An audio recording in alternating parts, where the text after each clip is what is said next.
What if everything you believed about the rise and fall of empires was upside down? What if history wasn't written by the winners, but by those who shouted the loudest while the wise were silenced in shadows? This isn't just about ancient Rome or lost civilizations. This is about us, you, me, right now. Because if we don't understand why empires collapse, we will become the next ruins beneath someone else's feet. Click subscribe to this channel to get more profound insights. Imagine this, a great empire filled with thinkers, poets, philosophers, scientists. They sit in marble rooms, trading ideas, building futures. And then slowly, almost silently, something shifts. The thinkers start whispering. The idiots begin shouting. The wise are mocked. The fools are celebrated. And before anyone notices, it's gone. The empire crumbles. Dust, silence, ashes. You might think that's just history repeating itself. But no, it's worse. It's a pattern embedded in psychology, in human nature. And it begins with something terrifyingly simple: comfort. When a society becomes too comfortable, it breeds complacency. When survival is no longer a challenge, wisdom becomes optional. And when wisdom becomes optional, idiocy becomes power. Socrates once said, "The only true wisdom is in knowing you know nothing." But what happens in a world where people believe they know everything? They stop listening. They stop thinking. They stop questioning. And when that happens, the ones who ask questions, the philosophers, the scientists, the deep thinkers, are pushed aside. They're seen as threats, as inconvenient, as dangerous. We've seen this play out over and over. The fall of Athens after the death of Socrates. The slow decay of Rome as the Senate turned into a circus of egos. The burning of books in ancient China. The exile of intellectuals in the Soviet Union. Even the rise of populism in modern times. Every time, the pattern is the same. The thinkers speak truth. The fools scream louder. And the crowd listens to the screams. But why? Why do we as a species turn our backs on depth when we need it most? Psychology gives us a brutal answer: cognitive ease. We prefer what's simple, familiar, and emotionally satisfying. Deep thought. That's hard. That's uncomfortable. So we follow charisma over competence, emotion over evidence, noise over nuance. This isn't just political, it's deeply personal. Look at your own life. How often do you choose comfort over challenge? Entertainment over education? Distraction over discipline? The collapse of empires begins in the collapse of individual minds. Our minds, one by one. There's a moment in every collapsing empire where the truth becomes unbearable. Where people would rather believe a beautiful lie than confront an ugly truth. Plato warned us in the Republic, those who tell the stories rule society. But what happens when the storytellers are fools? When the narrative is driven by algorithm instead of wisdom? When truth is buried under trending hashtags? Here's the twist. The thinkers often fall not because they were weak, but because they were too strong, too honest, too committed to truth. And truth, in a decaying society, is dangerous. Thinkers challenge the system. They question comfort. They disturb the norm. And in return, they are isolated, mocked, or erased. Now ask yourself, are we living in a time where thinkers are rising or falling? Are the wisest voices being heard or silenced? Are we building a future or marching toward another collapse? Because here's the brutal reality. Empires don't collapse in a day. They rot from within, slowly, quietly. Not with war, but with apathy. Not with fire, but with forgetfulness. We forget what made us strong. We forget the thinkers. We forget the values. And we replace them with noise. The Roman philosopher Seneca once wrote, "A nation is born stoic and dies Epicurean." Meaning strength comes from discipline, collapse comes from indulgence. And indulgence isn't just about food or pleasure. It's about indulging in ignorance, indulging in fantasy, indulging in simplicity. This is where psychology becomes prophecy. Because the more comfortable we become, the more our brains crave ease. We stop questioning. We start conforming. We stop thinking. We start performing. Performing for likes, for status, for validation. And in that performance, we lose reality. Look around. How many people today are rewarded for being wise? And how many are rewarded for being loud? For being outrageous? For being entertaining? The idiot rises because we raise them. We reward them. We give them the throne while the philosopher is left in exile.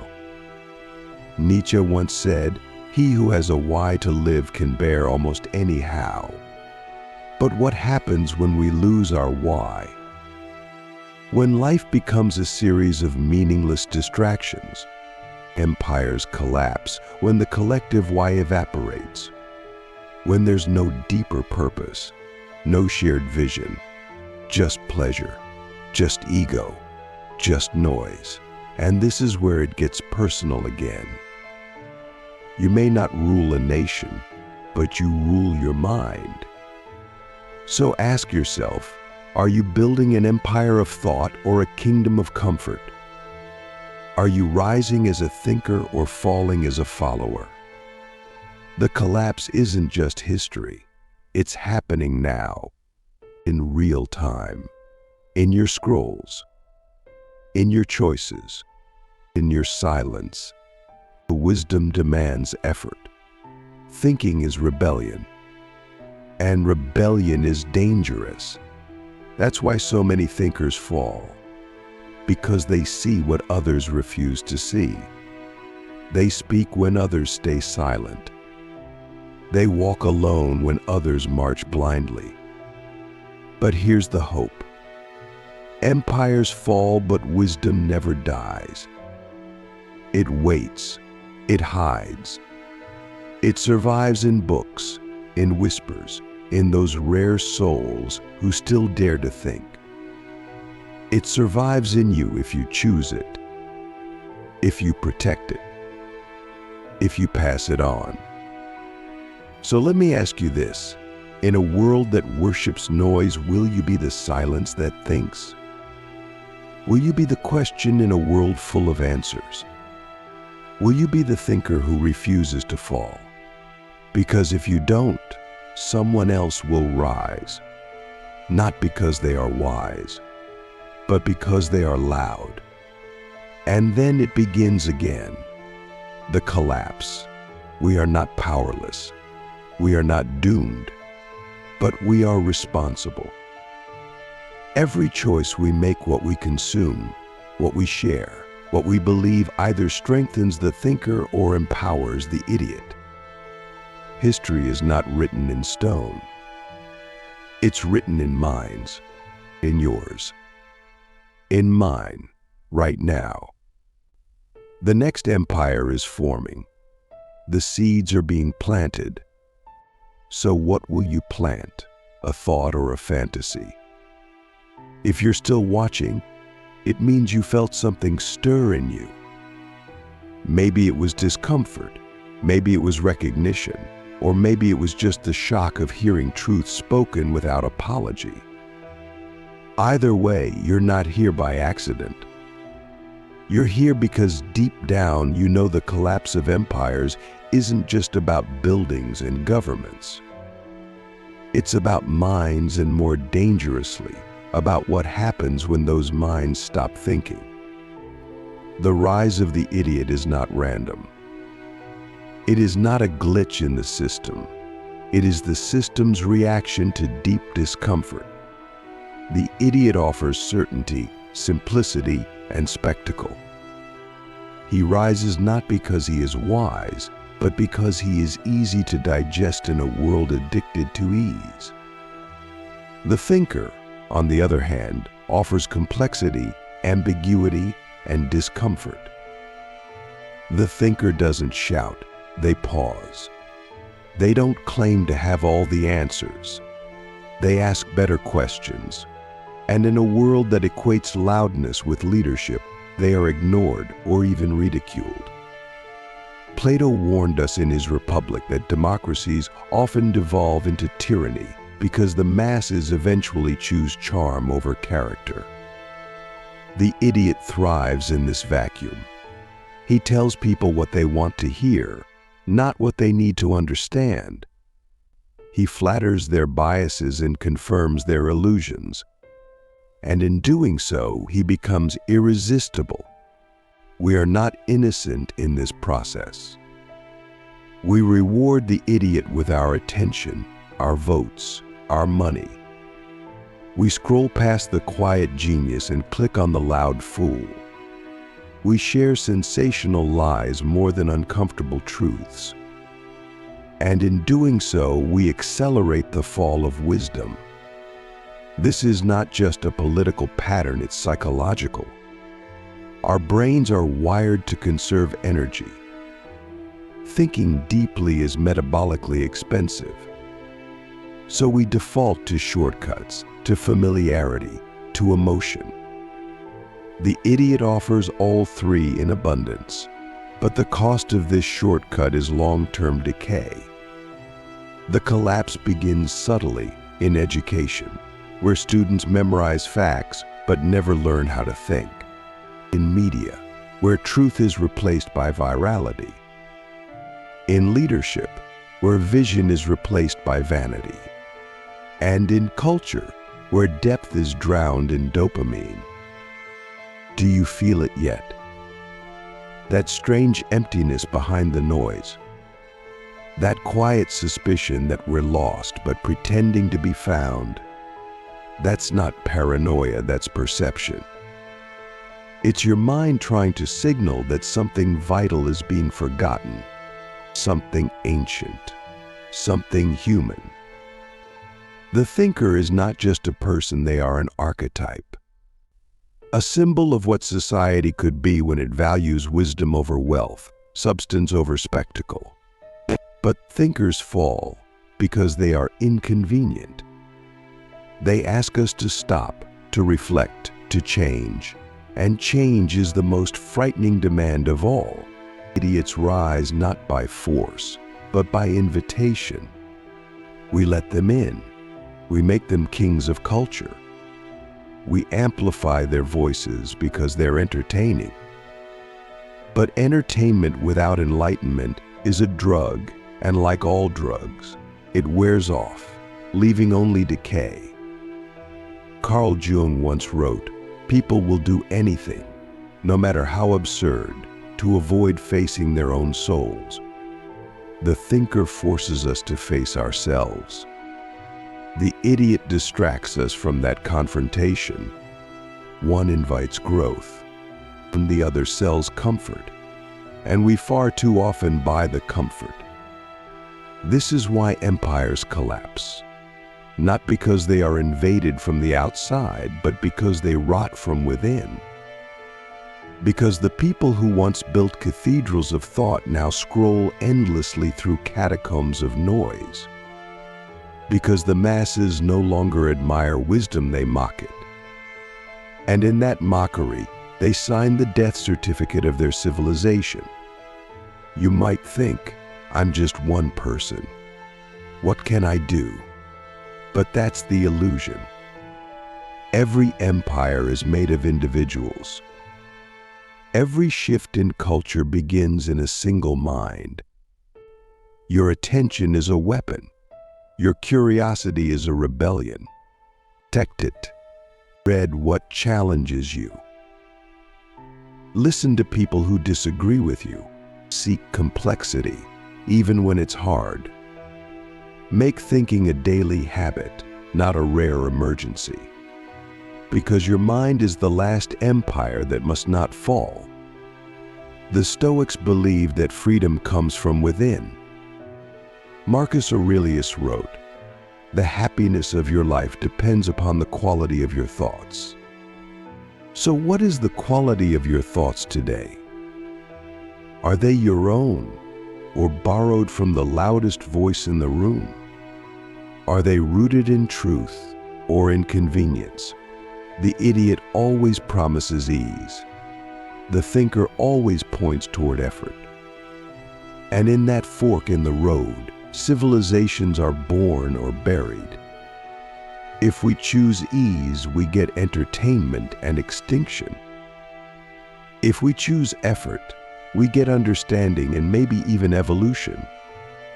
But effort hurts. That's why so few choose it. That's why the idiot becomes a god and the thinker a ghost. That's why wise people are remembered after they've died, and fools are idolized while they're alive. Because truth takes time to bloom. Lies grow instantly. So here's the challenge. Will you be someone who thinks now or someone who regrets later? Will you be the silence that questions in a world that screams? Will you protect the thinker inside you, even when the crowd demands you betray it? Because if you won't, someone else will shape your world for you. And they won't be wise. We are at a crossroads, not just as nations, but as individuals. The collapse is not inevitable, but it is very real. And it begins always in the mind, in your mind. So think. Question. Resist the urge to simplify what was never meant to be simple. Choose the long path. The quiet path. The hard path. Because that is the path that saves civilizations even if it doesn't save crowds. The idiot will always rise when the thinker falls. But not if you stand. Not if you speak. Not if you remember that every time you choose thought over noise, you become the resistance. We've arrived at the final chapter of a story that repeats itself through centuries, yet always feels like it's happening for the first time. The collapse of empires isn't an explosion, it's a slow, invisible unraveling. It happens in minds long before it happens in buildings. It begins when people forget how to think and start craving only how to feel. If you've made it this far, it means you're not numb. You're still questioning. And that's where all real power begins.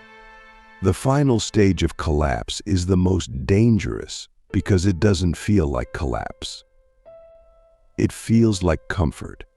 It feels like entertainment. It feels like everything's fine, but underneath the surface, the foundation is rotting. Values are diluted. Truth is replaced by opinion. And the people stop noticing, because noticing is hard and distraction is easy. When a society stops producing thinkers, it loses more than innovation, it loses its soul. The thinker is not just an intellectual. They're a guardian of depth. They preserve the long memory of a culture, the conscience of a people. They ask the questions that prevent us from sleepwalking toward disaster. Without them, a nation becomes a machine with no pilot, just momentum, noise, and eventual collision. The idiot rises because he is simple. He is digestible. He is confident in his ignorance and charismatic in his certainty. He doesn't make you think, he makes you feel good. He doesn't challenge you to grow, he comforts you in stagnation. And because growth is painful and thinking takes effort, the people choose him over and over again. The thinker, by contrast, is difficult. Their words are not always easy to understand. Their vision is not always easy to accept. They speak in nuance, not absolutes. They force us to confront our own contradictions, and because of this, they are often ignored, exiled, or even erased. But nothing truly valuable is easy. Nothing transformative is comfortable. The thinker refuses to lie to you, even if the truth is ugly. The idiot, however, will lie to you all day if it keeps your applause coming. Over time, we trade substance for spectacle, wisdom for entertainment, and freedom for familiarity. Nietzsche once said, "In individuals, insanity is rare, but in groups, parties, nations, and epochs, it is the rule." This is the insanity of collapse, when the crowd chooses hypnosis over awareness. When the majority would rather be led by the loud than guided by the wise. When the idiot becomes a hero and the philosopher becomes a footnote. But listen closely, collapse is not always the end. Sometimes it's a necessary breaking, an invitation to rebuild with intention. The fall can be a clearing, a painful but sacred opportunity to remember what truly matters. We are not powerless in this.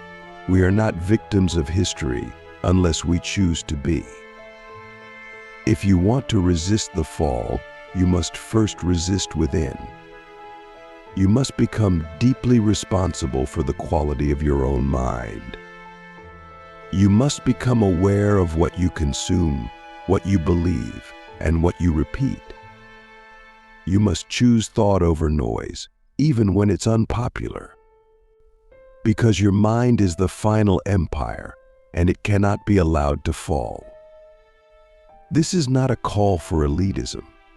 It's a call for awakening. Thinking isn't something reserved for philosophers and professors. It's for everyone. It's for you.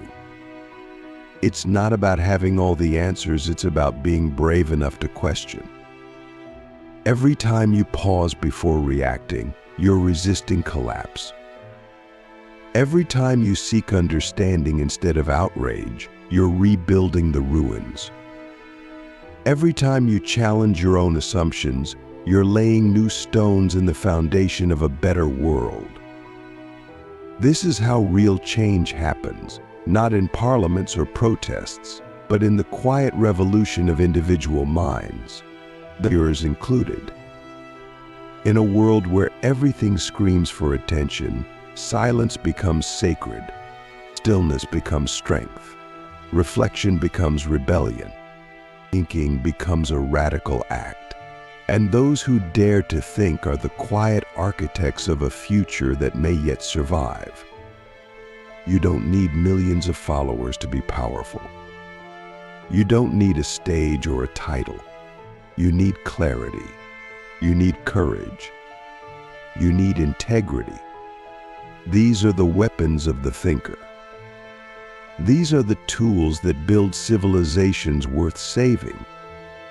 Viktor Frankl once wrote, "Between stimulus and response, there is a space. In that space is our power to choose our response. In our response lies our growth and our freedom. That space is your mind. That space is where the idiot falls and the thinker rises."